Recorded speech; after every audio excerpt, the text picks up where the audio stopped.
ಮರಣೋತ್ತರ ಪರೀಕ್ಷೆಯ ಭಯಾನಕ ಸತ್ಯ.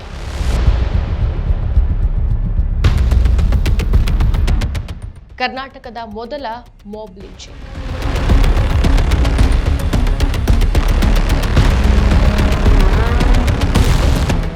ಇಂದಿಗೆ 1 ವರ್ಷ, ನ್ಯಾಯ ಮಾತ್ರ ಮರೀಚಿಕೆ.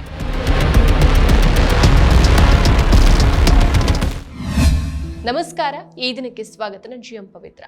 ಮಂಗಳೂರು ನಗರದ ಹೊರವಲಯದ ಕುಡುಪು ಎಂಬ ಒಂದು ಪ್ರಶಾಂತ ಹಳ್ಳಿ ಕಳೆದ 1 ವರ್ಷದ ಹಿಂದೆ ಅಂದರೆ ಏಪ್ರಿಲ್ 27ಕ್ಕೆ ರಕ್ತಸಿಕ್ತ ಇತಿಹಾಸಕ್ಕೆ ಸಾಕ್ಷಿಯಾಯಿತು. ಧಾರ್ಮಿಕ ಅಸಹಿಷ್ಣುತೆ ಮತ್ತು ಮನುಷ್ಯತ್ವ ವಿರೋಧಿ ಮಾನಸಿಕತೆ ಒಂದು ಜೀವವನ್ನ ಹೇಗೆ ಬಲಿ ಪಡೆಯುತ್ತೆ ಅನ್ನೋದಕ್ಕೆ ಕುಡುಪು ಗುಂಪು ಹತ್ಯೆ ಪ್ರಕರಣ ಸಾಕ್ಷಿಯಾಗಿ ನಿಂತಿದೆ. ಇಂದು ಈ ಭೀಕರ ಘಟನೆ ನಡೆದು ಭರ್ತಿ 1 ವರ್ಷ. ಆದರೆ ಮೃತ ಅಶ್ರಫ್ ಕುಟುಂಬದ ಕಣ್ಣೀರು ಇನ್ನೂ ಮಾಸಿಲ್ಲ. ಆತ ನ್ಯಾಯ ಎಂಬುದು ಇಂದಿಗೂ ಮರೀಚಿಕೆಯಾಗಿಯೇ ಉಳಿದಿದೆ. ಹಾಗಾದರೆ ಈ ಘಟನೆಯ ಹಿನ್ನೆಲೆ ಏನು? ಆ ಕರಾಳ ದಿನ ನಡೆದಿದ್ದೇನು? ಕೇರಳ ಮೂಲದ ಅಶ್ರಫ್ ಎಂಬ ವ್ಯಕ್ತಿ ತನ್ನ ಬದುಕಿನ ಯಾವುದೋ ಒಂದು ಅನಿವಾರ್ಯತೆಗಾಗಿ ಮಂಗಳೂರಿನ ಹೊರವಲಯಕ್ಕೆ ಬಂದಿದ್ದ. ಆದರೆ ಆತ ಅಂದು ಕುಡುಪುವಿನಲ್ಲಿ ಭಟ್ರ ಕಲ್ಲುರ್ಟಿ ದೇವಸ್ಥಾನದ ಹಿಂಬದಿಯ ಮೈದಾನದಲ್ಲಿ ಅಕ್ಷರಶಃ ಸಾವಿನ ಅಟ್ಟಹಾಸವನ್ನ ಎದುರಿಸಬೇಕಾಯಿತು. ಹಾಡು ಹಗಲೇ ನೂರಾರು ಜನರ ಕಣ್ಣೆದುರು ಒಂದು ಗುಂಪು ಅಶ್ರಫ್ನನ್ನ ಸುತ್ತುವರೆದು ಪಶುಗಳಂತೆ ವರ್ತಿಸಿದ್ರು. ಧರ್ಮದ ಅಮಲನ ತಲೆಗೇರಿಸಿಕೊಂಡಿದ್ದಂತಹ ಕೋಮುವಾದಿ ಮನಸ್ಥಿತಿಯ ಕಿರಾತಕರು ಅಶ್ರಫ್ನನ್ನ ಕ್ರಿಕೆಟ್ ಬ್ಯಾಟ್ನಿಂದ ಹೊಡೆದು ಬಡಿದು ಸಾಯಿಸ್ಬಿಟ್ರು. ಇದು ಕೇವಲ ಒಂದು ಹತ್ಯೆಯಾಗಿರಲಿಲ್ಲ. ಇದು ಕರ್ನಾಟಕದ ಇತಿಹಾಸದಲ್ಲಿ ದಾಖಲಾದ ಮೊದಲ ಗುಂಪು ಹತ್ಯೆ ಪ್ರಕರಣ. ಉತ್ತರ ಭಾರತದ ರಾಜ್ಯಗಳಲ್ಲಿ ಸಣ್ಣ ಪುಟ್ಟ ಕಾರಣಗಳಿಗಾಗಿ ನಡೀತಾ ಇದ್ದಂಥ ಇಂಥ ಅಮಾನುಷ ಕೃತ್ಯಗಳು ಕರಾವಳಿ ಕರ್ನಾಟಕದ ಮಣ್ಣಿಗೂ ಹಬ್ಬಿದ್ದು ನಾಗರಿಕ ಸಮಾಜ ತಲೆ ತಗ್ಗಿಸುವಂತೆ ಮಾಡಿತು. ಹಾಗೆಯೇ ಅಶ್ರಫ್ ಮೇಲೆ ನಡೆದಂಥ ಹಲ್ಲೆ ಎಷ್ಟು ಕ್ರೂರಾಗಿತ್ತು ಅಂತಂದ್ರೆ ಮರಣೋತ್ತರ ಪರೀಕ್ಷೆಯ ವರದಿಯೇ ಮನುಕುಲ ಬೆಚ್ಚಿ ಬೀಳಿಸುವಂಥ ಸತ್ಯಗಳನ್ನು ಹೊರಹಾಕಿತ್ತು. ಮರದ ಕೋಲುಗಳಿಂದ ಅಂತಂದ್ರೆ ಅದು ಕ್ರಿಕೆಟ್ ಬ್ಯಾಟ್ ಆಗಿರ್ಬೋದು, ಸ್ಟಂಪ್ ಆಗಿರ್ಬೋದು, ಮನ ಬಂದಂತೆ ಜಜ್ಜಿದ್ರಿಂದ ಅಶ್ರಫ್ನ ಮೆದುಳಲ್ಲಿ ರಕ್ತಸ್ರಾವವಾಗಿ ಮೂತ್ರಪಿಂಡಗಳು ಸಂಪೂರ್ಣ ಜಖಂಗೊಂಡು ಆತ ನರಳಿ ಪ್ರಾಣವನ್ನು ಬಿಟ್ಟಿದ್ದಾನೆ ಅನ್ನೋದು ವಿಧಿವಿಜ್ಞಾನ ತಜ್ಞರ ವರದಿಯಲ್ಲಿ ದೃಢಪಟ್ಟಿದೆ. ಆತನ ದೇಹದ ಮೇಲಿದ್ದಂಥ ಪ್ರತಿಯೊಂದು ಗಾಯದ ಗುರುತುಗಳು ಆ ಕರಾಳ ಮಧ್ಯಾಹ್ನದ ಕಿರಾತಕತನಕ್ಕೆ ಸಾಕ್ಷಿ ನುಡಿಯುತ್ತೆ. ವ್ಯವಸ್ಥಿತ ಸಂಚು ಮತ್ತು ಪೊಲೀಸ್ ಇಲಾಖೆಯ ನಿರ್ಲಕ್ಷ್ಯ.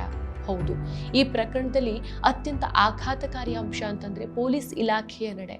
ರಕ್ಷಣೆ ನೀಡಬೇಕಾದಂಥ ಕಾನೂನು ಪಾಲಕರು ಇಲ್ಲಿ ಭಕ್ಷಕರ ಪರವಾಗಿ ನಿಂತಿದ್ರೆ ಅನ್ನೋ ಅನುಮಾನ ಕಾಡತ್ತೆ. ಘಟನೆ ನಡೆದ ಆರಂಭದಲ್ಲಿ ಪೊಲೀಸರು ಇದನ್ನ ಅಪರಿಚಿತ ವ್ಯಕ್ತಿಯ ಅಸಹಜ ಸಾವು UDR ಅನ್ಯಾಚುರಲ್ ಡೆತ್ ರಿಪೋರ್ಟ್ ಅಂತ ದಾಖಲಿಸಿ ಕೈ ತೊಳ್ಕೊಂಡ್ಬಿಟ್ಟಿದ್ರು. ಒಂದು ಜೀವವನ್ನ ಗುಂಪೊಂದು ಸೇರಿ ಸಾಯಿಸಿದ್ದು ಸ್ಪಷ್ಟವಾಗಿದ್ರು ಸಹ ಅದನ್ನು ಮುಚ್ಚಾಕೋಕೆ ಪೊಲೀಸ್ ಇಲಾಖೆ ವ್ಯವಸ್ಥಿತವಾಗಿ ಪ್ರಯತ್ನಿಸಿತ್ತು ಅನ್ನೋ ಆರೋಪಕ್ಕೆ ಈ UDR ದಾಖಲೆಗಳೇ ಸಾಕ್ಷಿ. ಯಾವಾಗ ಅನಾಮಿಕ ಮೂಲಗಳಿಂದ ಮಾಹಿತಿಗಳು ಹೊರಬಂದ್ವೋ ಆಗ CPIM ದಕ್ಷಿಣ ಜಿಲ್ಲಾ ಸಮಿತಿ ಧ್ವನಿಯನ್ನು ಎತ್ತತ್ತೆ. ಈ ಹೋರಾಟಕ್ಕೆ ಸಾಮಾಜಿಕ ಕಾರ್ಯಕರ್ತರು ಸಾಥ್ ನೀಡಿದಾಗ ಪೊಲೀಸರಿಗೆ ಪ್ರಕರಣವನ್ನ ಮರುದಾಖಲಿಸೋದು ಅನಿವಾರ್ಯ ಆಗೋಗ್ಬಿಡತ್ತೆ. ವ್ಯವಸ್ಥೆಯ ಆರಂಭದಲ್ಲೇ ಈ ಕೊಲೆಯನ್ನು ಮುಚ್ಚಾಕೋಕೆ ಪ್ರಯತ್ನಿಸದೇ ಇದ್ದಿದ್ರೆ ಇಂದು ಈ ಪ್ರಕರಣದ ದಿಕ್ಕು ಬಹುಶಃ ಬದಲಾಗ್ತಾ ಇರ್ತಿತ್ತೋ ಏನು. ಇನ್ನು ಈ ಪ್ರಕರಣದಲ್ಲಿ ಪೊಲೀಸರು ಒಟ್ಟು 23 ಮಂದಿಯನ್ನ ಆರೋಪಿಗಳು ಅಂತ ಗುರುತಿಸಿದ್ರು. ಅದರಲ್ಲಿ 21 ಮಂದಿಯನ್ನ ಬಂಧಿಸಲಾಯಿತು. ಆದರೆ ದುರಂತ ಅಂತಂದ್ರೆ ಘಟನೆ ನಡೆದು 1 ವರ್ಷ ಕಳೆಯೋದ್ರೊಳಗೆ 17 ಮಂದಿ ಆರೋಪಿಗಳು ಜಾಮೀನಿನ ಮೇಲೆ ರಾಜಾರೋಷವಾಗಿ ಹೊರಬಂದಿದ್ದಾರೆ. ಒಬ್ಬ ಆರೋಪಿಗೆ ಜಾಮೀನು ಸಿಕ್ಕಿದ್ರು ಸಹ ಭದ್ರತೆ ಕೊರತೆಯಿಂದ ಜೈಲಲ್ಲೇ ಇದ್ದಾನೆ. 3 ಮಾತ್ರ ಸದ್ಯ ಜೈಲಲ್ಲಿರೋದು. ಇನ್ನೊಬ್ಬ ಆರೋಪಿ ಇದುವರೆಗೂ ಸಹ ಪೊಲೀಸರ ಕೈಗೆ ಸಿಗದೇನೆ ತಲೆಮರೆಸ್ಕೊಂಡಿದ್ದಾನೆ. ಹತ್ಯೆ ಮಾಡಿದವರು ಒಬ್ಬೊಬ್ಬರಾಗಿ ಹೊರಬರ್ತಾ ಇದ್ರೆ ಅಶ್ರಫ್ ಕುಟುಂಬ ಮಾತ್ರ ತನ್ನ ಆಧಾರ ಸ್ತಂಭವನ್ನು ಕಳೆದುಕೊಂಡು ಬೀದಿಗೆ ಬಿದ್ದಿದೆ. ಪ್ರಕರಣದ ಗಂಭೀರತೆಯನ್ನು ಅರಿತಿರುವಂತಹ ಸರ್ಕಾರ ಜಿಲ್ಲಾ ಸತ್ರ ನ್ಯಾಯಾಲಯದಲ್ಲಿ ವಾದಿಸೋಕೆ ಶಿವಪ್ರಸಾದ್ ಆಳ್ವರನ್ನ ವಿಶೇಷ ಅಭಿಯೋಜಕರನ್ನಾಗಿ ನೇಮಿಸಿದೆ. ಹಾಗೂ ಹೈಕೋರ್ಟ್ ಅಲ್ಲಿ ಇಂತಹ ಪ್ರಕರಣಗಳನ್ನು ನಿರ್ವಹಿಸೋಕೆ 5 ಅಧಿಕಾರಿಗಳ ಸಮಿತಿಯನ್ನು ರಚಿಸಿದೆ. ಇಷ್ಟೆಲ್ಲ ವೈಜ್ಞಾನಿಕ ಸಾಕ್ಷಿಗಳು ಮತ್ತು ವಿಶೇಷ ಕಾನೂನು ತಂಡಗಳು ಸಜ್ಜಾಗಿದ್ರೂ ಸಹ ವರ್ಷ ಕಳೆದ್ರೂ ಆರೋಪಿಗಳು ಒಬ್ಬೊಬ್ಬರಾಗಿ ಜಾಮೀನು ಪಡೆದು ಹೊರಬರ್ತಾ ಇರೋದು ನ್ಯಾಯ ವ್ಯವಸ್ಥೆಯ ವಿಪರ್ಯಾಸವೇ ಸರಿ. ಸರ್ಕಾರ ಕೇವಲ ಸಮಿತಿಗಳನ್ನು ರಚಿಸಿ ಕೈ ತೊಳ್ಕೊಂಡ್ರೆ ಸಾಕ? ಬಡ ಅಶ್ರಫ್ ಕುಟುಂಬಕ್ಕೆ ಸಿಗಬೇಕಾದಂತಹ ನೈಜ ನ್ಯಾಯ ಕೇವಲ ಕಾಗದದ ಆದೇಶಗಳಲ್ಲಿ ಉಳಿಬಾರದು. ಕ್ರೂರವಾಗಿ ಹಲ್ಲೆಗೈದವರಿಗೆ ಕಾನೂನಿನ ಅಂತಿಮ ದರ್ಶನ ಮಾಡಿಸೋ ಜವಾಬ್ದಾರಿ ಸರ್ಕಾರದ ಮೇಲಿದೆ. ಇಲ್ಲ ಅಂತಂದ್ರೆ ಈ ವಿಶೇಷ ನೇಮಕಾತಿಗಳು ಕೇವಲ ಕಣ್ಣೊರೆಸೋ ತಂತ್ರವಾಗಿ ಇತಿಹಾಸದಲ್ಲಿ ಉಳ್ಕೊಂಡ್ಬಿಡತ್ತೆ. ರಾಜ್ಯ ಸರ್ಕಾರ ಇಂಥ ಸೂಕ್ಷ್ಮ ಪ್ರಕರಣಗಳನ್ನು ಗಂಭೀರವಾಗಿ ಪರಿಗಣಿಸಬೇಕಿತ್ತು. ಗುಂಪು ಹತ್ಯೆಯಂತಹ ಪ್ರಕರಣಗಳು ಸಮಾಜದ ಸ್ವಾಸ್ಥ್ಯವನ್ನು ಕೆಡಿಸುತ್ತೆ. ಆದರೆ ಸರ್ಕಾರದ ನಿರ್ಲಕ್ಷ್ಯ ಮತ್ತು ತನಿಖಾ ಸಂಸ್ಥೆಗಳ ಮೃದು ಧೋರಣೆ ಅಪರಾಧಿಗಳಿಗೆ ನಾವು ಏನು ಮಾಡಿದ್ರೂ ಪಾರಾಗಬಹುದು ಅನ್ನೋ ಧೈರ್ಯವನ್ನು ನೀಡ್ತಾ ಇದೆ. ಕೋಮುವಾದಿ ಸಂಘಟನೆಗಳ ಕುಮ್ಮಕ್ಕಿಂದ ನಡೆಯುವಂತಹ ಇಂಥ ಕೃತ್ಯಗಳು ಕರಾವಳಿ ಜಿಲ್ಲೆಯ ಗೌರವಕ್ಕೆ ಕಪ್ಪು ಚುಕ್ಕೆಯಾಗಿದೆ. ಅಶ್ರಫ್ ಸಾವಿನಿಂದ ದೊಡ್ಡ ದೊಡ್ಡ ಸುದ್ದಿಗಳು ಹರಿದಾಡ್ತು, ರಾಜಕೀಯ ಚರ್ಚೆಗಳು ನಡೀತು. ಆದರೆ ಆತನ ಮನೆಯ ಒಳಗೆ ಏನಾಗ್ತಾ ಇದೆ? ಒಬ್ಬ ತಾಯಿ ತನ್ನ ಮಗನನ್ನ ಕಳ್ಕೊಂಡಿದ್ದಾಳೆ, ಅಣ್ಣ ತಮ್ಮನನ್ನ ಕಳ್ಕೊಂಡಿದ್ದಾನೆ, ಒಬ್ಬ ತಂಗಿ ಅಣ್ಣನನ್ನ ಕಳ್ಕೊಂಡಿದ್ದಾಳೆ. ಅವರ ಜೀವನದ ಪ್ರತಿದಿನವೂ ಏಪ್ರಿಲ್ 27ನೇ ತಾರೀಕೆ ಆಗಿರುತ್ತೆ. ಪ್ರಕರಣ ದಾಖಲಾಗಿದೆ, ಬಂಧನಗಳಾಗಿದೆ, ಜಾಮೀನುಗಳು ಸಿಕ್ಕಿದೆ. ಆದರೆ ಅಂತಿಮವಾಗಿ ನ್ಯಾಯ ಸಿಗತ್ತಾ? ಈ ದೇಶದಲ್ಲಿ ಕಾನೂನು ವ್ಯವಸ್ಥೆ ಇದೆ, ನ್ಯಾಯಾಲಯಗಳಿದೆ. ಆದರೆ ನ್ಯಾಯ ಸಿಗೋಕೆ ವರ್ಷಗಳ ಕಾಲ ಬೇಕಾಯಿತು ಅಂತಂದ್ರೆ ಆ ನ್ಯಾಯದ ಅರ್ಥ ಏನು? ನ್ಯಾಯ ವಿಳಂಬ ಆದ್ರದ್ದು ನ್ಯಾಯ ಅಲ್ಲ, ಅದೇ ಅನ್ಯಾಯ.